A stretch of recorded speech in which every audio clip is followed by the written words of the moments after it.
Make sure we're on the right. I updated that already. Here we go. So today we're talking about importing data from a database. So probably helpful for us to get a little overview of relational database technology. So it used to be probably up until about 15 or 20 years ago, when we said database, we meant relational database. Anyone can tell me when we say relational database management, what do we mean by relational? What does the word like database management? We got it. We're managing a lot of data.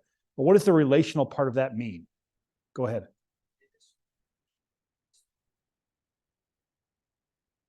What you just said is exactly right. The data are stored in tables. That's actually where we get the name relational. Relational doesn't come from the fact that you can relate different tables to each other or records in one table to another. It's because the mathematical term for a table is a relation. And so so relational database management systems are management systems that store the data in tables, or data that's organized into tables. Really beginning around the year 2000, leading up to 2000, we were starting to get systems that were too big to be able to have a central database management system to be able to manage the data. Relational database management began in the 1970s. It began with a paper that was written in 1970 that said this is the way that we should organize data for managing it. And in that time, how many computers did your company have? Like if you were in 1970 and your company had a computer, how many did it have? It had one. Like the thought of having two computers is absurd in the 1970s.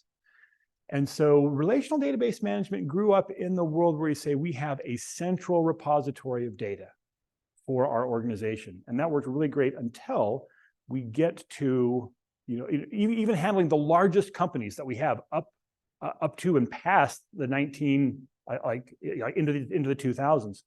But in the 2000s is when we start getting web systems that are like too large in scale for a central data repository to happen. And that's when companies like Google and then later Facebook will say, well, we've got to come up with a different way. Like this whole approach that we've been taking since the 1970s for relational database management we've got to rethink it. And that's when they came up with what we now call NoSQL databases. Have you heard the term NoSQL database? Yeah. Showing a 0 to 5, how comfortable you are with the term NoSQL database. 0, 0, 0, 0, 0, all the zeros. So so there's kind of a new player on the block. We call it NoSQL, but NoSQL basically means not relational. I mean, there's lots of different ways that we do it, and kind of different than the fundamental way. And it's kind of an up and coming thing, but it's really only used when you've got huge amounts of data that have to be accessed in a geographically dispersed way. And so instead of the fundamental difference there is instead of saying I've got a central repository of data, I've got the data that's now distributed. And so we're going to try to put the data in the places where it can be most easily accessed. And there's kind of lots of other thoughts that go into it. But still today, like the way that corporate data are stored, like the data you're going to want to access is going to be in relational database management systems. What are the names of some of the players, like the products that you know in relational database management? Just say a product out. Oracle is like the big player. I think they've just kind of recently lost the #1 position to Microsoft in terms of like installed base for people that are actually paying for this. You pay to use Oracle. Yeah, so that's one. Microsoft has a product called SQL Server. MySQL was an open source one that was somehow acquired by Oracle. I'm not sure exactly how all that works. It's still open source, but it's managed by Oracle. Another popular one is Postgres, also open source. IBM has one that's still a strong competitor called DB2. In the desktop space, you may have heard of Microsoft Access. It's a relational database management system. And so this is what we're seeing here in this slideshow is like the approach that we do with relational database management. So the whole point of a relational database management system is to really manage data. So you've got data, and that's like the most important thing that we're dealing with. So what we then is we say, listen, in this structure is that we have some repository of data, and then we have a database engine. We have software that is used to manage that data. So When you talk about Oracle, it's both the name of a company and it's the name of their database engine, their database software that manages the data. We talk about MySQL, Postgres. These are all what we refer to as database engines. Database engines are non-visual software. You don't ever see a database engine. So database engine software runs like in a way that you don't even see it. It's like a service that's running. And anytime you're going to interact with it, that's going to be front end. We'll see that here in just a second. But the engine is responsible for several things. It's responsible for data security, making sure that only the people that have access to this data can get access to the data. So like keeping track of different users and which tables of data those users are allowed to access, and in some cases, even which columns in the tables they're allowed to access. Also, it's the engine's responsibility to make sure that someone can't just bypass the engine and come directly and access the data and read it through some other means. How would a database engine do that? I mean, like the engine protects that by like saying, we're going to encrypt this data so that the only way you can make sense of it is if you come through the front door. Data integrity. Data integrity means it's the engine's responsibility to say, listen, if you've got an order here that says it belongs to customer number 5022, there darn well better be a customer number 5022. So the engine's going to make sure that you can't put data in there that just doesn't make sense. So that's data integrity. Data recovery. You're right in the middle of updating some data and someone comes by and yanks the power cord out, or there's a catastrophic hardware failure or lightning strikes or something. It's the responsibility of the engine software to make sure that when that software comes back online, it can realize, oh, wow, I was right in the middle of doing something. I either have to finish what I was doing or go back to a state that's kind of like stable. You imagine if you're like doing what we refer to as a transaction where you're saying, this is one logical thing, but it has to affect 3 different tables or data in 3 different tables. You got to make sure that those 3 changes either happen together or don't happen. And that's all the responsibility of the engine. It's tremendously sophisticated software. So data definition, like being able to create the data and store the data manipulation, put data in, get data out. But what it spends the vast majority of its time doing is running queries. So the database engine takes a question, looks at the data, and gives the answer back to the user. We're not going to take time to watch this video. How many of you have seen Star Trek IV, The Voyage Home? I think this is The Voyage Home, yeah. Did you see this? Yeah, anyway. Do you even know who any of these people are? This is Montgomery Scott. So he is the chief engineer on the Starship Enterprise. This is Dr. McCoy. What's his first name? I don't know. Anyway, he's the ship's doctor. The premise here is that the Enterprise has the Earth is threatened by some, I don't know how much we have to go into the details here, but they're threatened by some deep space probe that has come to Earth, and it is sending out some kind of a signal that is like completely destroying all the infrastructure. Well, come to find out, it's actually trying to communicate with humpback whales, which are extinct now in whatever year it is. And so the whole movie is the Enterprise has to go back to 1987, collect a couple of humpback whales and bring them to the future so it can talk to this probe, and the probe will go away happy knowing that the whales are okay.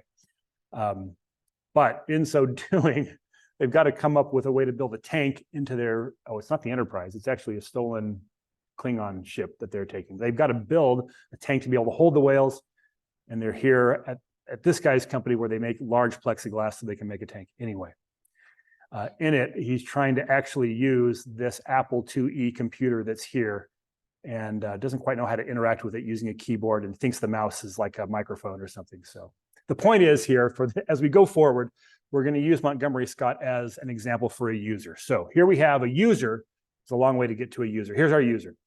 Then we have this other kind of software called front-end software, front-end application. This is everything that the user sees and interacts with when they're working with some kind of database system. The application or the front-end software is responsible for displaying the data, for formatting the data, for aligning it. If there's going to be any kind of font or color that's going to go with this data, that font and color isn't part of the data as it's stored in the database management system, in the database engine.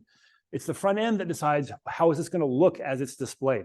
The front end might do some things with sorting. Sorting is the one thing that kind of both front end and engine might do, but the thing is it interacts with the user day in and day out. So when we look then kind of at the relational database approach for managing data, this is how the pieces all fit together. We've got some user here who does all the interaction with the front end. The front end has to figure out what the user wants and then send a request to the database engine, which is what has direct access to the data. The front end is not allowed to bypass the engine to get to the data. The front end works with the engine to figure out what the user needs. The engine then gets that data and sends it back. We're going to actually send this information in the language called structured query language. Show me on a scale of 0 to 5 how comfortable you are with structured query language. 5, 4, 5, 3, and we have some folks not voting. So it looks like everyone has some experience, at least 2, with structured query language. So you imagine, the user is saying, hey, I want to see a list of people who have purchased printers in the last 6 months who have not also purchased toner or ink, or the appropriate fill that goes with those printers. We want to reach out to those folks and say, we don't know where they're getting their toner, but it's not from us. They should be getting it from us. So we're going to send them some kind of promotion. We want to be able to know that. That's a question. People who have purchased printers in the past 6 months who have not also purchased toner. That then gets formatted as, the user probably isn't going to specify that as structured query language. It could just, the interface could just be, hey, user, type in the SQL that you want.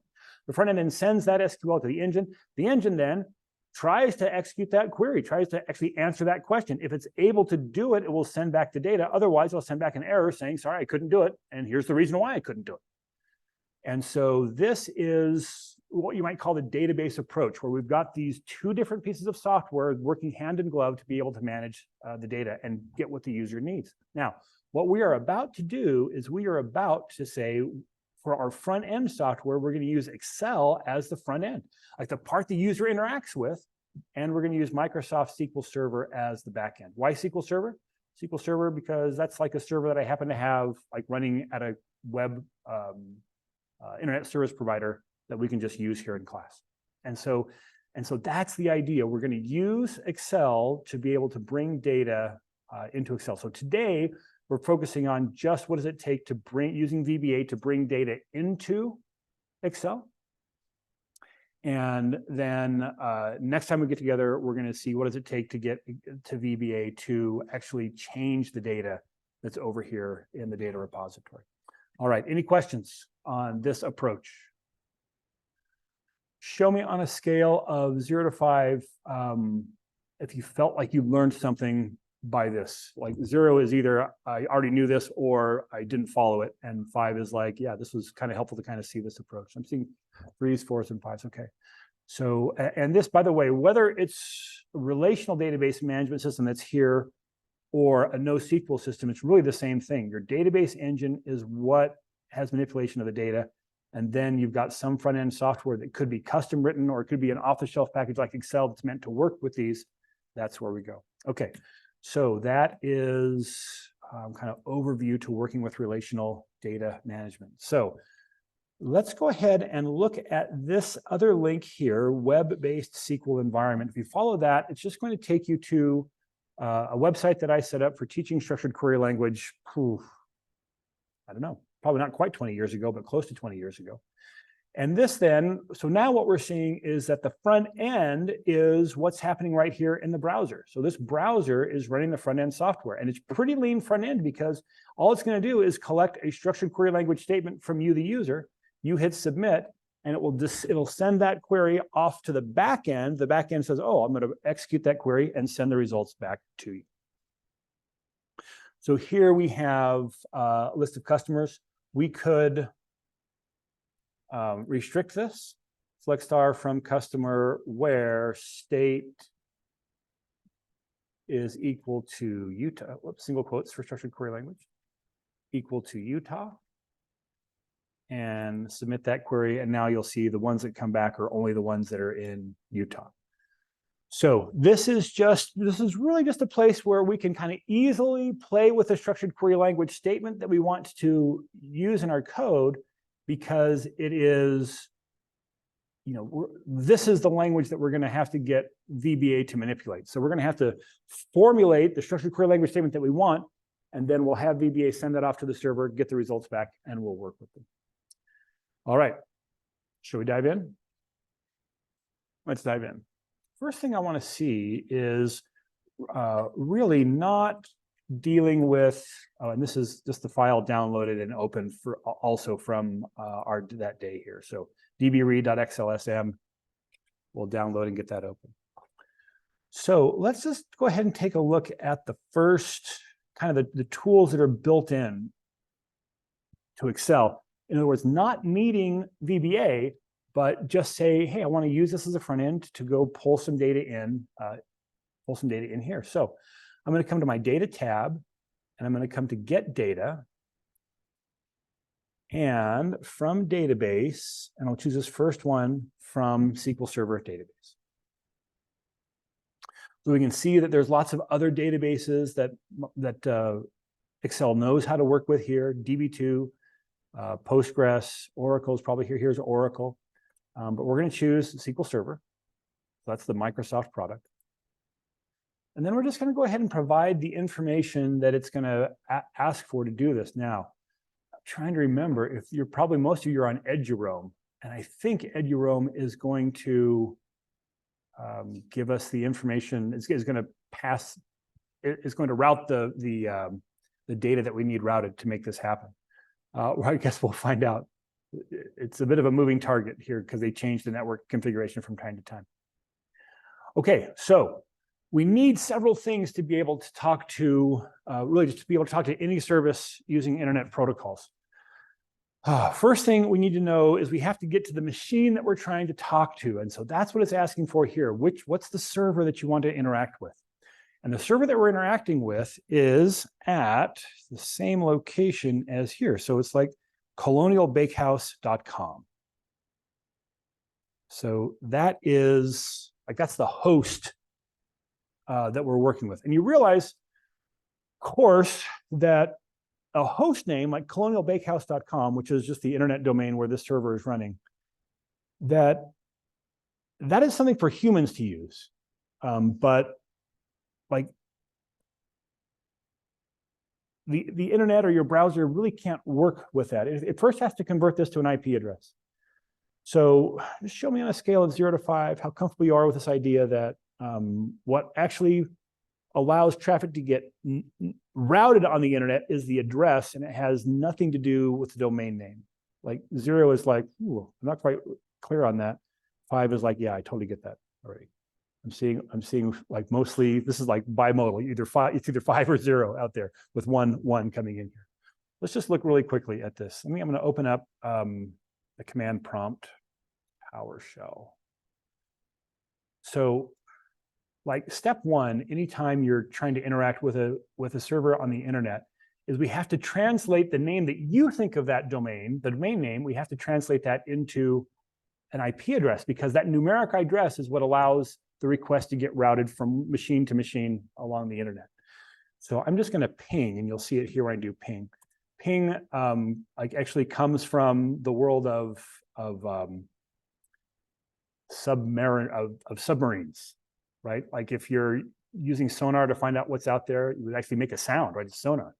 Ping, you make that sound and you listen for the sound to bounce back. That's what we're doing here. All we're doing is asking is we're saying, hey, are you alive here? I'm going to ask if Google is alive. I want to know if this machine is up and running. So I'll say ping, and it will say, yeah, we're able to send 4 requests out there, and like we're getting response back in sub-second, like 0.3 of a second. We're hearing back from the Google server saying, yeah, I'm here. But what we're going to notice is that even though I said ping Google, it said, hey, we're pinging google.com, and then it tells us this is the IP address. Like before it could actually make that request, it has to say, okay, you humans think of this as google.com, but we computers think of this as that number. Now, did any of you follow this example with me? And did you get a different IP address than I did? Or did you get the same one? So just to end in 238? You got a different? Yeah. So it's because Google is not really just one computer that the whole world is talking to. And part of the way that they balance the load is they're saying, when you ask for Google.com, sometimes you'll get one machine or another machine. There's lots of different machines that are handling services for that. So that's why the address comes back different. But generally speaking, you can think of a particular domain name routing to a particular one single IP address. If I was to ping byu.edu, and it's not actually required that a server has to respond to ping. They might say, we're not going to respond to ping, but my guess is if you were to ping byu.edu, you would all get exactly the same IP address as this, because BYU is not so big that we got to have 3 or 4 different servers to handle a massive load that people are requesting data about BYU. So it goes to a single one. Okay, so what we need to do initially is we have to identify the computer that we are talking to, and we'll do that with the host name. So I'm back over here on my server, and I'm just going to put in colonialbakehouse.com. colonialbakehouse.com. If I wanted to, I could kind of ping that.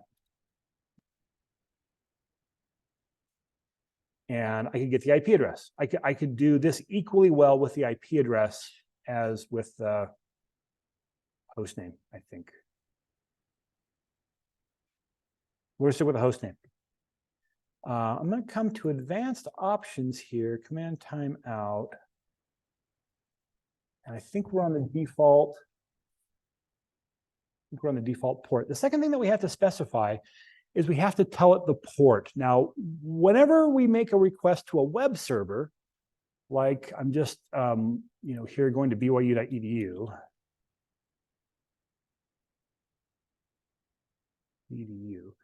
this actually gets me to like that.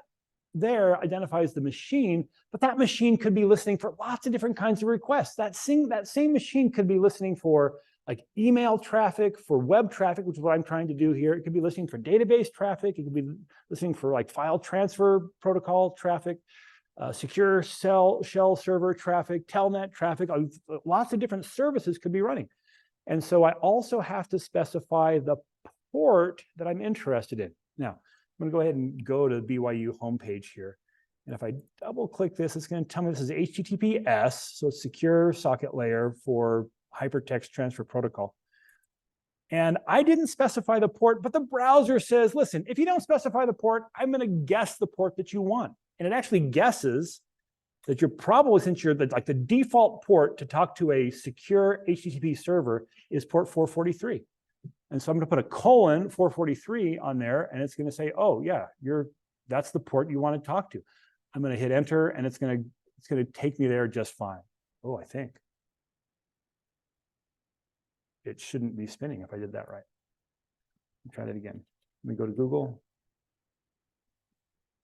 So we can see that it changes. I'm going to go to byu.edu, spell the whole thing out, HTTPS, byu.edu, colon 443.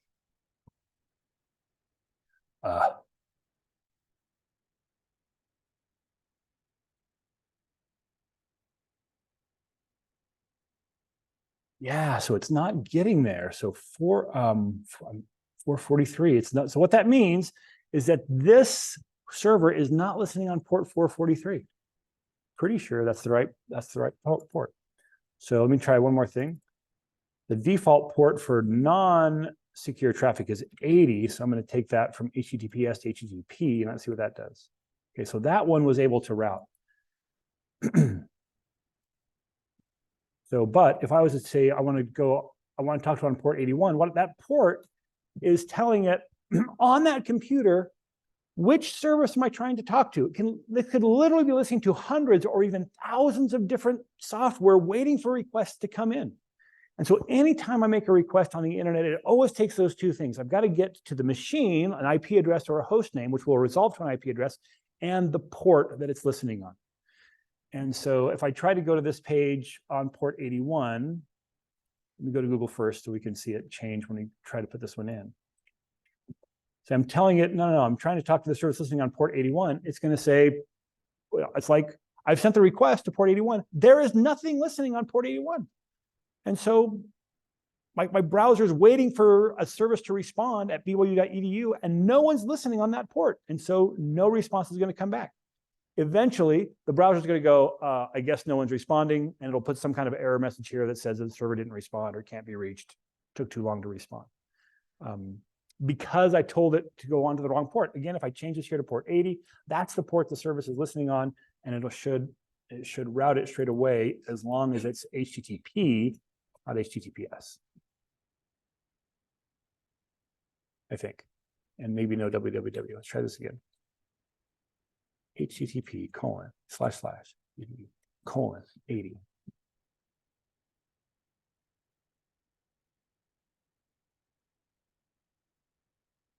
BYU sent it. Oh, this is an invalid response. Anyway, so as we're doing that here, we're going to have to specify the port, and we do that with a comma, and then the default port is 1433. That is the port that SQL Server listens on by default. It's the port that this particular SQL Server listens on as well. In fact, if I don't specify the comma 1433, just like the browser assumes the port, it'll assume the default port here as well. And the database that I'm going to talk to is called Red Hat. That's the name of the database here. So REDCAT. This is an example, an educational example that I set up years ago. Okay. Let me just go ahead and say okay and see if we'll connect here. Okay, so I've gotten here a little bit further, and I'm curious to see if you're getting this far as well. Oh, you're getting there, excellent. So it turns out that there's like BYU's network here is under no obligation to route port 1433 traffic. It's going to route port 80 traffic and port 443 traffic because those are the ones that we normally use for just doing web pages. It's going to route port 25 traffic probably because that's like an email, it's like a common email place it's a port that email servers listen on. But if you were logged in like to BYU Guest, anyone logged into BYU Guest? You're logged into Guest? This didn't work for you, did it? Or if you may not be trying it. Oh yeah, if you're logged into BYU as a guest, the BYU Guest network is like, you know what? We're going to let you browse the internet. So we'll route port 80 and port 443 and maybe 2 or 3 other things. But you try to communicate on port 1433, which is what we're doing here. And the network, that network just goes, no, you're a guest here. We'll let you check your email. But if you want to talk to a database, you sign in properly and be authenticated. In fact, I remember the day well. It was 2001.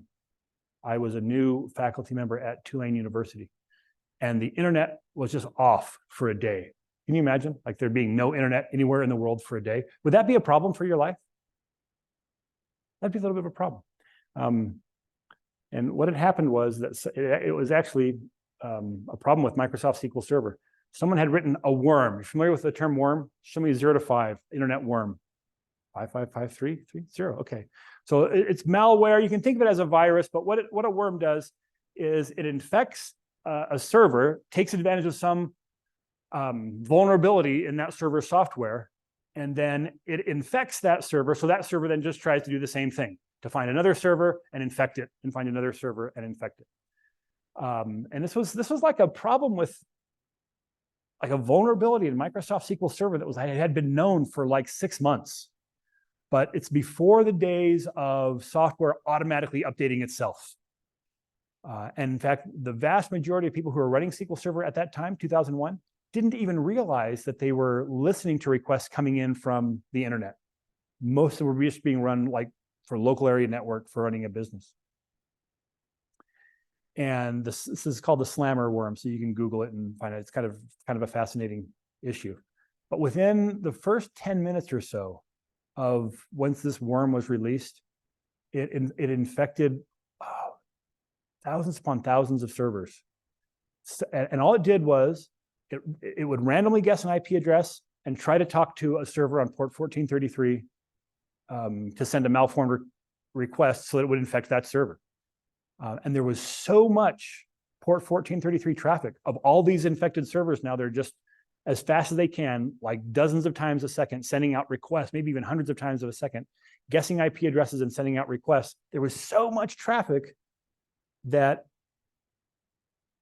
like other traffic couldn't get through. It was like distributed denial of service attack across the entire network, like the whole internet. You know, I'm there in my office trying to get ready for class. There's no internet. I'm like, I guess there's no internet. I guess I'm going home. And it took about 24 hours. How does this even ever get solved? This kind of problem get solved? What happened? Well, if you were paying for a connection to the internet and your internet's not working, what would you do? Well, you stop paying. That'd be kind of tough because you're probably paying by the month. So a month from now, you could make a resolution by not paying for it anymore. But what would you do today? Yeah, you're going to call your internet service provider. Hey, I'm paying you for this stuff. It should work. And so ISPs get flooded with these calls. What the heck is going on? You know, like everyone is calling. Why isn't it working? And it's like, oh my gosh, they're looking at their traffic. You know, normally 1433 traffic is like 1/100% of the traffic, and now it's 99.9% of the traffic. So what would you do if you're an ISP? You get another call to someone. Eventually, it's going to be like, hey, if a request comes in for 1433, ignore it. So if a request hits our boundary, dump it off. Don't route it if it's port 1433. And it took about 24 hours for enough internet service providers to get those rules in place on their routers to allow regular traffic through again. As a result, like for years afterwards, you could not reliably route port 1433 traffic because so many ISPs put those rules in place and never took them off. So, you know, there was a time when those of us who were working with SQL Server, it's like, oh, wow, we've got to set this up for some different port because you can't route port 1433 traffic. Hardware that was set up back then in 2001 is now gone off of the internet. So those rules are all gone. So we can route this as well. Okay. Now, which credentials are we going to use? It turns out this server that's running out there somewhere in the cloud knows nothing about your current Windows credentials. And so I'm going to come over here to where it says use alternate credentials, and I'm going to put in a username and a password. And here's the username and password. Red hat _ user is the name of the user. And the password is, maybe I'll write these a little bit larger in Notepad.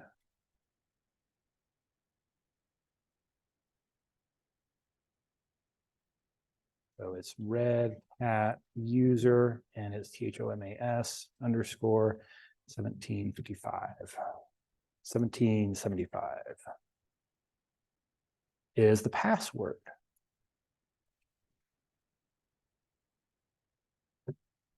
Select which level to apply these settings to. Yeah, I guess either one of these will be fine. Whether you're going just to this database or to this whole server, I'll go to the whole server and I'll choose connect. Oh, couldn't authorize with these credentials. Red cat user.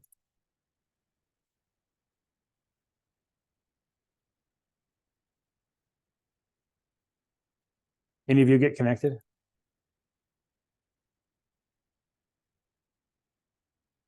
Did anyone get connected? You sure you're saying no, no, no, no? Let's see, what do I have wrong here? Cat user 1775.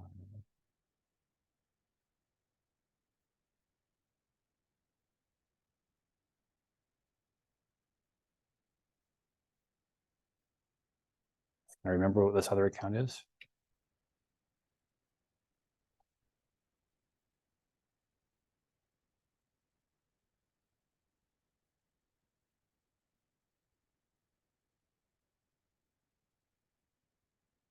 What's that?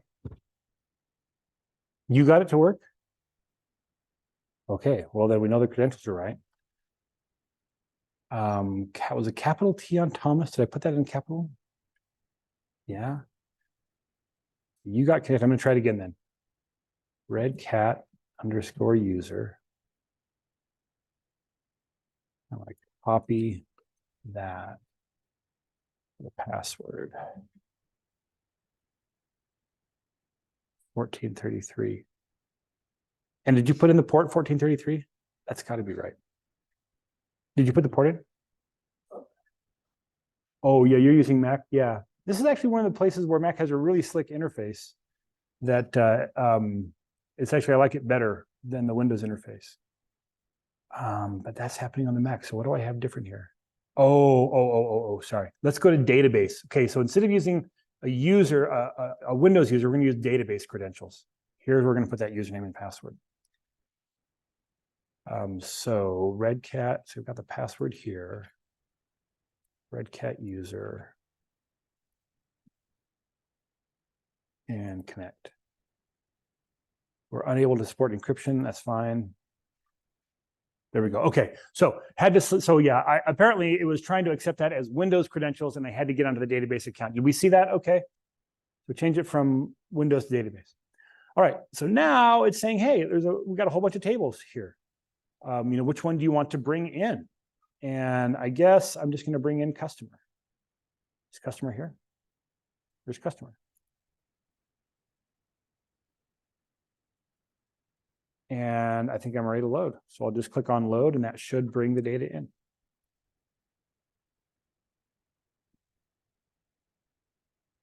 Whatever that says, I got it. So now it's saying, listen, you've got a query connection here. There's 4,400 rows loaded, and you can refresh this query. If we did something to change the data over there on the database, run this query again, and it would pull that data back down in. Similar to what we did with the web query, only now this is a database, like this is a native database query. Okay. So in all the tools that kind of come out of the box for Excel for reading data from a database, it's just going to be strictly a read-only connection. So we're just pulling the data in. And I just want to point out there are some tools that, like, our end user level tools, requires no programming to be able to consume data. What we're about to do now is do this same thing, but we're going to do it through VBA. So VBA is going to give us a lot more flexibility.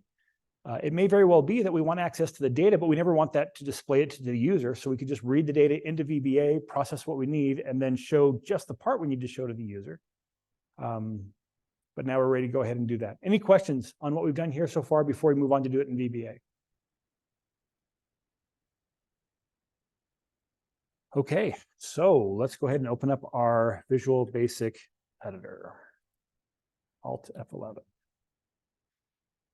Oh boy, fall 23.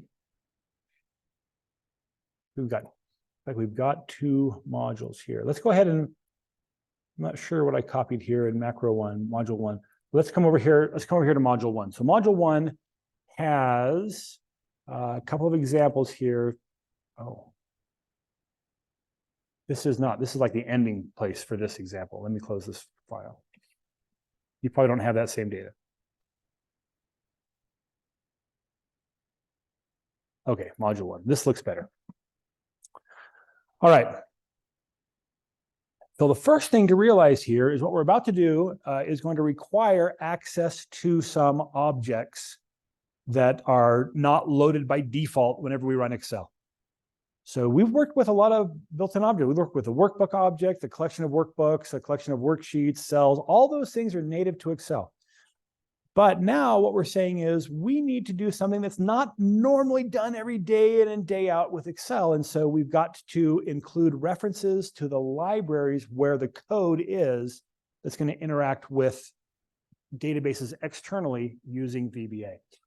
Now, these references are already made for us here. And here's where, if you're on Mac, I don't think you're going to be able to do this. This is going to be, we're using Microsoft ActiveX controls, which I don't think are available on the Mac, but here's how we do it.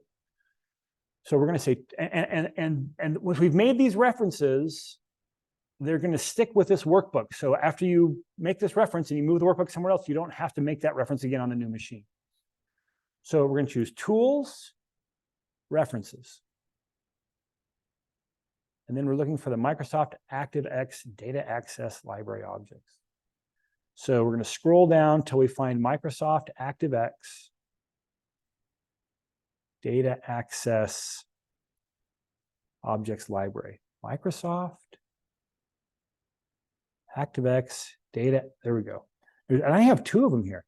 I have the Microsoft ActiveX Data Objects Record Set. No, I want the ActiveX Library. Oh, there's a bunch of them. Yeah. So it's like different versions, 2.0, 2.1. The truth is what we're doing is pretty basic stuff. And even going back to the earliest library would be fine. But I'm going to choose 6.1 here. So the Microsoft ActiveX Data Objects. That's what it says, Microsoft ActiveX Data Access Objects. I have the word access in there that doesn't need to be there. but I'm going to make that reference. It's not enough just to click on the line. I have to click on the little checkbox to make sure I get a little checkbox there. And then I'll say, okay. What that says is it says, listen, there's lots of other code that's written and available for me to use in VBA. I'm looking for the one that's written by Microsoft that allows me to interact with external databases. And that's the one that I'm after. It's maybe somewhat humbling to kind of look at what all else is available to you here in VBA. So I probably got, let's see, who makes like PDFs? That's Adobe. So if I look here, do I have stuff with, oh wow, Adobe Photoshop Object Library. I could like do stuff with Photoshop, Acrobat. So it looks like I can do stuff with PDF files. And there's just like a lot of things that you can do. We're going to choose that data access objects. Now, I make that reference to the library and nothing now here looks any different. So it's a little bit like, hey, you just have to know that you have it done. But now, and I've got some variables declared here. Let's just look at this one. I'm going to get rid of this connection as a new connection. But now that I have that reference there, I should be able to say new ADODB, active X data objects database. That's what it stands for, active X data objects database. Let's choose that dot connection. The point is that it's not until I make that reference that I can actually get the IntelliSense help here for this. ADODB dot connection. And it's not just the IntelliSense help. Without making that reference, I don't even have access to those objects. So that's what's going to make these objects available to me. So what we're going to need to do is we have like two different connections we have to make here. One is we have to get connected to the server. We've got to get authenticated and hooked up to our server. And then the second one is that on that connection to the server, we have to request a set of records. So that's what these two things are. This one is going to be our connection. CN is our connection. RS is going to be our record set. I've got here CS is a connection string. That is, and I've got it already set up for you here.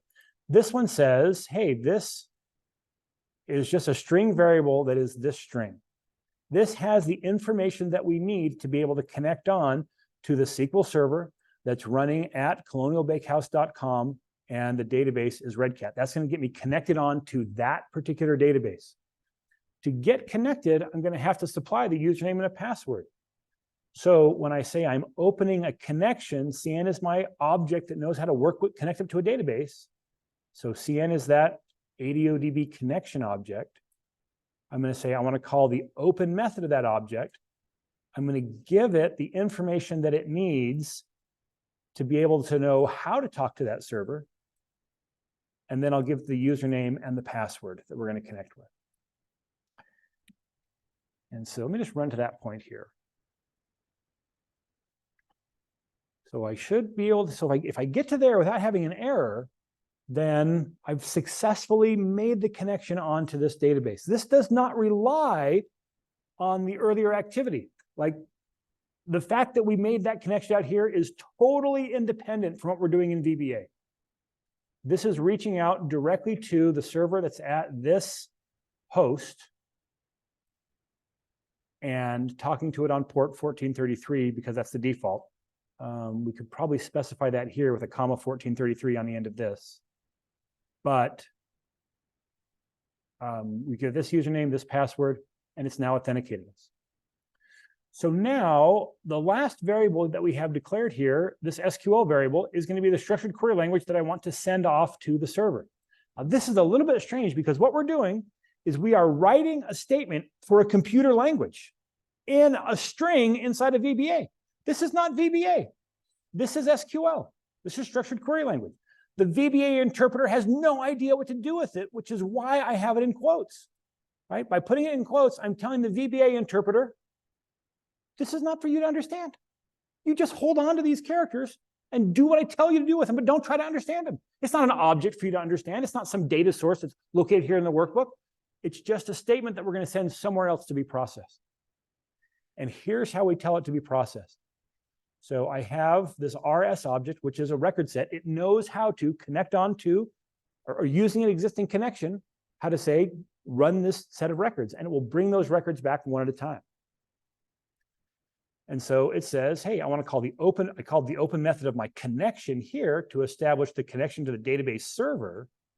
And now I'm calling the open method of the record set object to tell it, hey, I want to actually open a connection to, or open a set of records.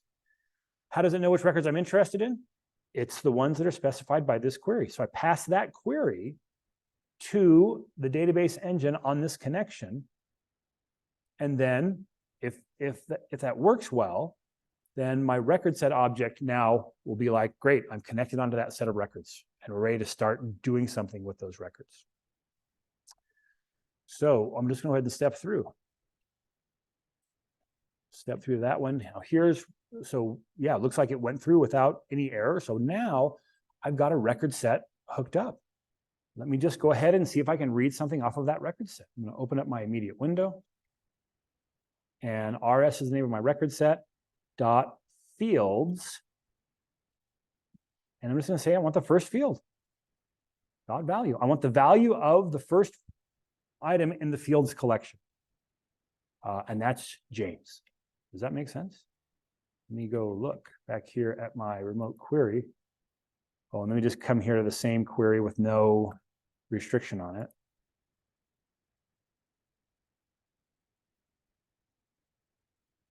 And yeah, it's James. Oh, why did I get James instead of 12?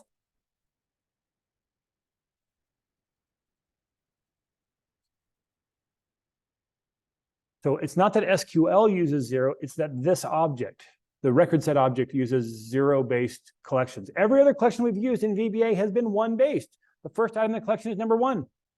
But this one is 0-based. It's maddening. But if I look at now record numbers or field number 0, that should give me the 12. Field number 2 should give me James' last name. So I've got access to that. So the interesting thing about the record set object, it's the object that I'm going to use to access the whole record set, but I have access to one record at a time. So it's not bringing back the whole table. That would be crazy, because the whole world of relational database management is like you're working with huge amounts of data.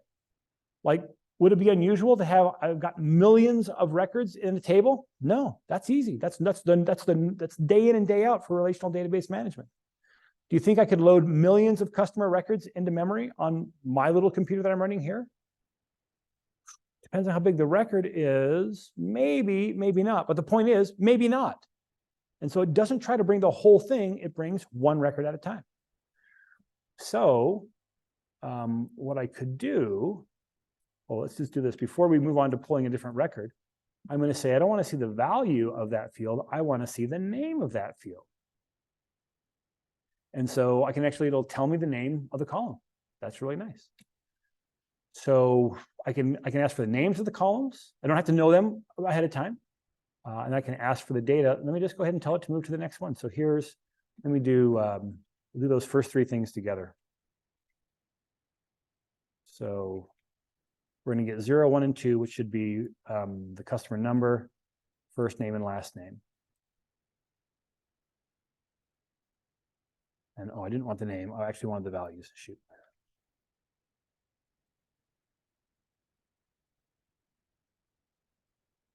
So there's James Dominic. But now I'm just going to tell the record set to go to the next one. rs.move next.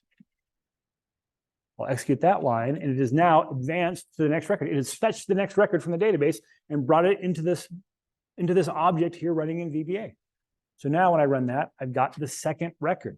So this is number 17, Frederick Wagner. If I go look, yeah, Frederick Wagner, customer ID number 17. If I move to the next one again, I'll get the next one, Ralph Fields, who is number 20. There he is.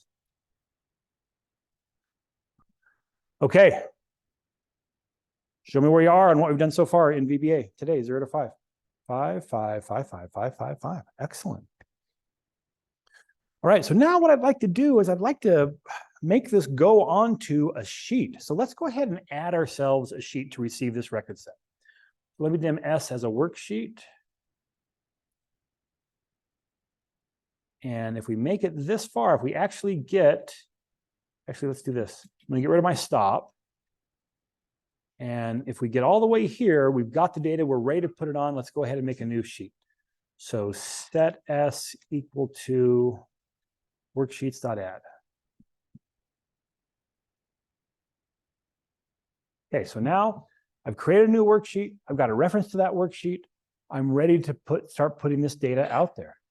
I think the first thing I want to do is I want to, just on that first row, I want to put the column names onto that row.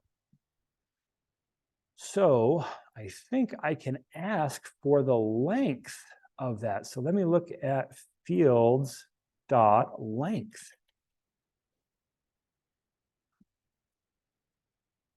Fields dot, or not field 0, fields.length.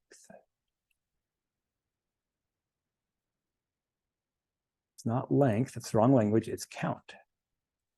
There we go. So it's saying that, so we've got this collection of fields. It's got 9 items in it. So let's just make ourselves a loop to do that. Should we use, we're going to need a number to refer to the column that we're after, because we're going to have to go from one column to the next. So let's go ahead and use, I'll just use a for loop for this. So let me dim C as a, I'll dim call as an integer. And then let's just go ahead and put a little for loop here. For call equals 1 to the number of fields that we have, rs.fields.count. I'll put my next statement in there. And so now what I want to do is s.cells, row number 1, column number call, dot value is equal to, and I want to look into my record set. So fields, field sub what? Field sub call? -1, right, because this is a 0-based, and I'm using a 1-based index here to refer to my columns, and so 1 less than the column number should give me to the field. And what I want there is the name. So I'm going to read the name off of the particular column that I'm on, and I'm going to write that into the value of a particular location in the worksheet. I'm going to put my stop back in here. I should be able to drag my current position indicator back up to this for loop and run that. And doesn't, oh, I haven't added the sheet yet. So let me debug that. Let's go back and try the sheet. I'll run that, F5 to run that, or run on the little play button here. Yeah. So now it's run through and done all that. That's great. It should have given me those column names here on this newly added sheet. Delightful.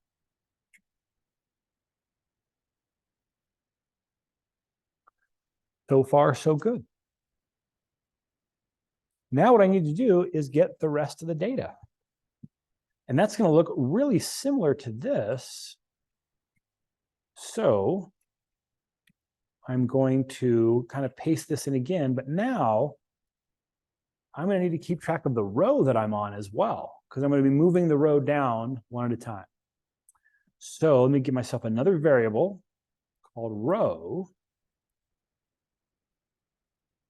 Dim row as a long integer.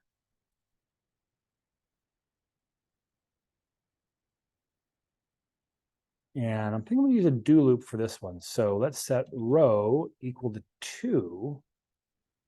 And I'm going to do until something. I'll put the until on later.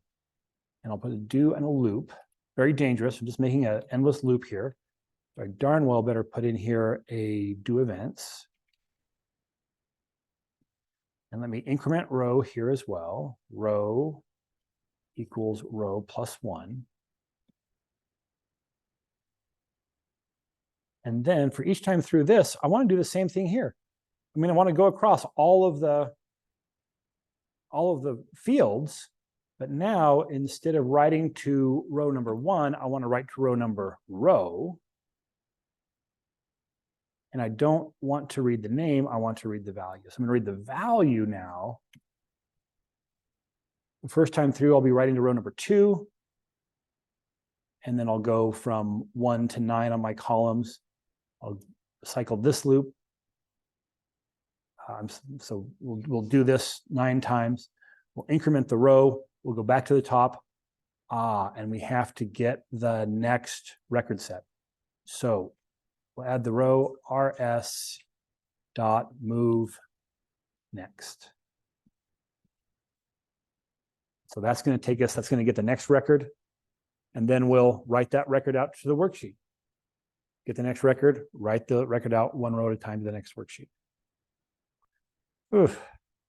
We need some way to get out. It turns out that our record set object has a property that will let us know if we still have data to work with. So do until rs dot eof. EOF is short for end of file. I can come up and ask for rs.eof here, and it'll say false. We're not at the end. We've only read 2 of more than 4,000 records here. And so EOF is false until after we have read the last record. So I'll read the last record. Our end of file is still false. I'll process that. And then when I tell it to read again, when I tell it to read the record after the last record, that's when it says we're at the end of the file. If I tell it to read again, after I've gotten that end of file is true, it'll be an error. So I have this kind of one little time that I can watch that if I've tried to read it and there's no more data, end of file will be true, and that's when I have to let out. So I think I've done this right. So we're going to say move next to the next one, all the way down until we get to the last one. We get to the very last one, we read that, we hit loop, we come up here. Because it was the last one and we pulled data, we're not at the end of file, we write that one out. Now we're going to try to move past the end. That's when end of file will be true. We'll hit loop, we'll take to the top until we're end of file is true, that will let us out. So now I think that's right. So I'm going to save, just because anytime I got a loop that I'm not 100% positive of, it's a good idea to save. I'm going to come up here to where row is set equal to 2. The truth is, anytime I create a variable, like while the code's running, sometimes doesn't quite read it. I'm going to stop this and run it again from scratch. So I'm going to stop and then run the whole thing. It should pull that data in. Let's just run it and see. Looks like there's a little bit of a delay there because it took some time to bring those records in, but now it looks like it's brought those records in. So again, we wouldn't have to actually write them out to the sheet. We could, but we could do something different with them. I don't know what else we would do with them, but we could do something different. Okay, questions?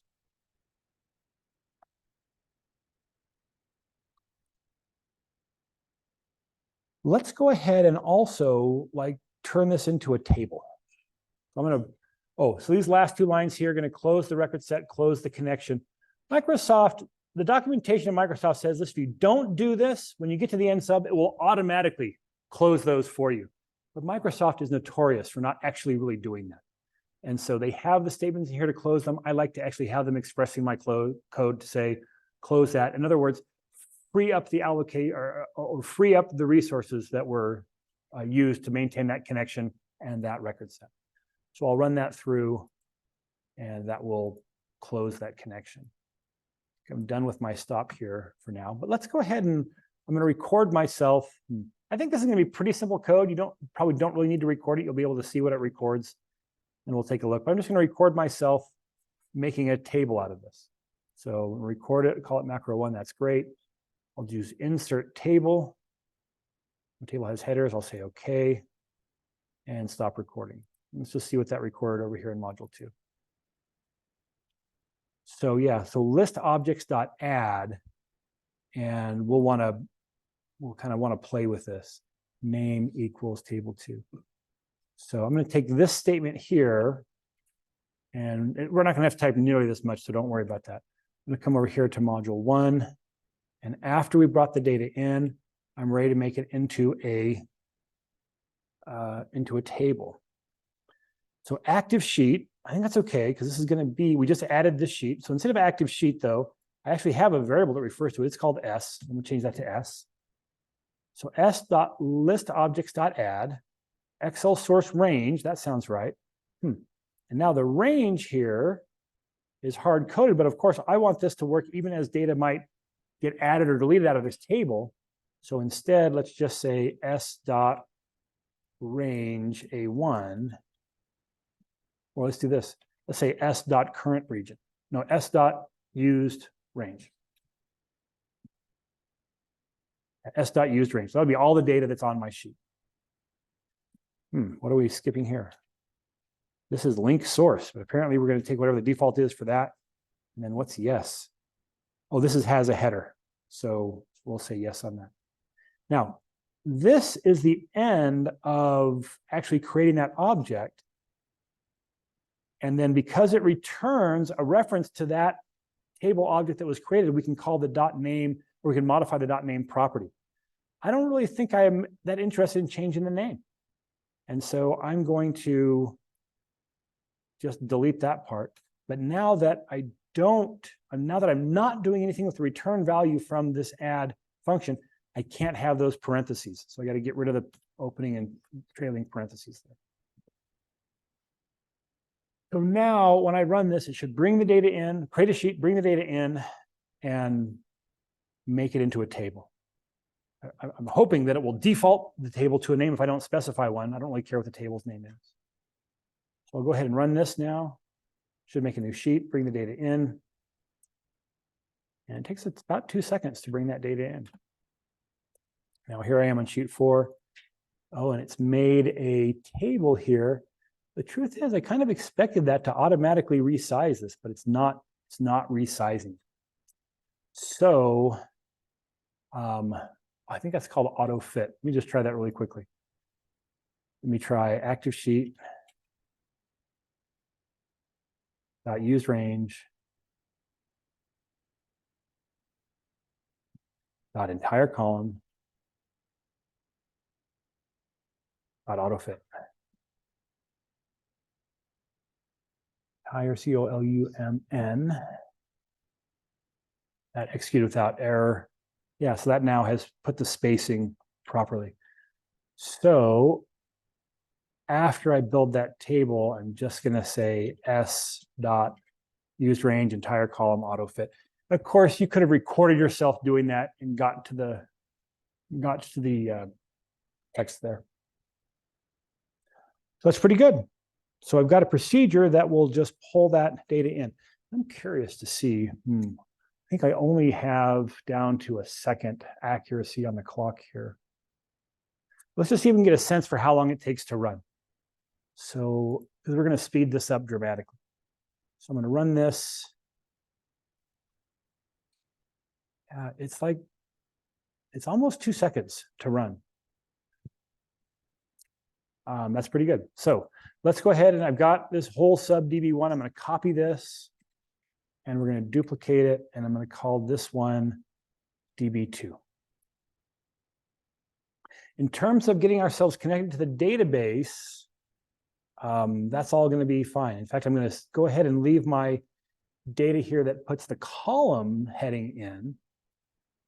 But here, instead of going row by row to fill that data, it turns out it's like a range is like hardwired to know how to work with a record set. Even though this record set is not native to Excel, the range object is like, you know what? If you want to like copy records from a record set, I'll do that for you. There's like a method to do it. And so let's just take a look. So I'm going to say I want to copy those records to a particular range. See if I can remember how to do it. And by remember, I mean look on my notes. Yeah. Okay. So I'm going to say here, a reference to the cell that I want the record set to start in. Where do I want that record set to start?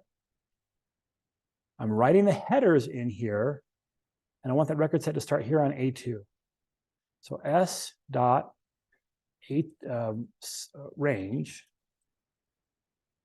A2 dot copy from record set. There's like a method called copy from record set. So copy from record set, and then I'm going to give it the record set that I want to copy from, which is RS.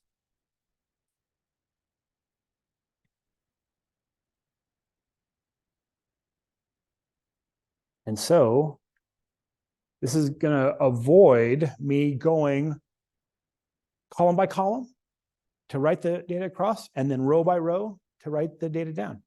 It's going to take it in as one statement. After it puts that data in, we'll do the same thing we did before.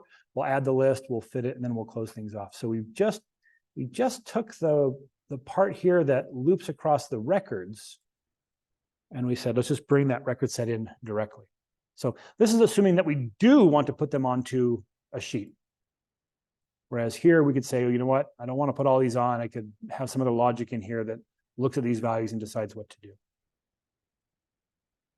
Maybe I'm going to look at some values and split them off into 3 different sheets, something, I don't know. Okay, but now I should be able to run this, and it should go quite a bit faster.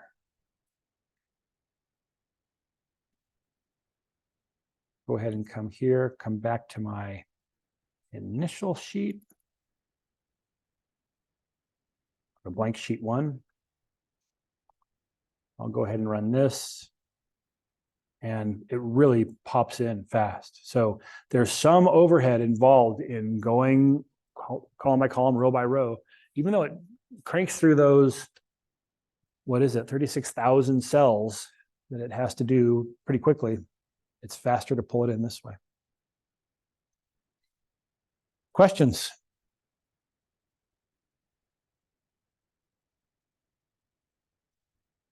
Next time we get together, we are going to be writing VBA to modify the data in the database. So today is using structured query language. In fact, we'll kind of do one more thing. Maybe instead of customer, I don't remember what else I had to choose from there. Product is going to be one as well, P-R-O-D-U-C-T. I'll just change this to select star from product, and it should just bring in a product table. Yeah, product ID, these various product names, manufacturer. Oh, is this the same? Oh, I think this is the same data we've been working with. This is like that. Oh no, these are not. These are shoes. Never mind. We haven't seen this data before. There's a bunch of shoes. Okay, so yeah, now at this point, it's just a matter of changing the SQL that I want, bringing in a different set of records. If I only want those that are from a particular manufacturer, let's start from product where the manufacturer ID equals 691. We can run that. And now all my manufacturer IDs that came in were 691. 691 has a lot of different shoes. Okay, I think that's it for today. Thanks for coming. I'll see you on Wednesday. Class dismissed.